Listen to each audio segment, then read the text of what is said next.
Hi guys! Low carb meal for today. Ako napagbago ngayon ng egg. Kaya umili ako ng ginisang ampalaya, lechon. Itong dalawang ulam na to, worth 110 na po siya. And marami na rin naman yung servings nila. Of course, nagbaon na lang din ako ng dried shirataki rice. So let's eat.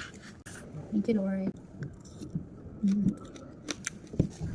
Sarap ng lechon nila, bagong luto kasi. Tapos ang lutong pa.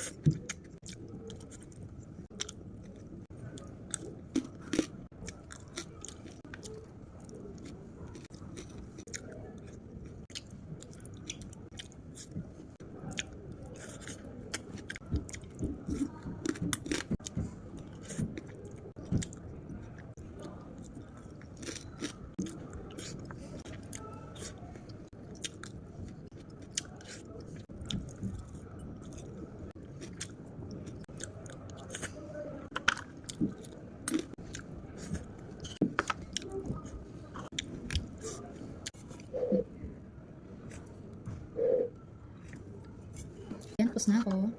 Yun lang, bye.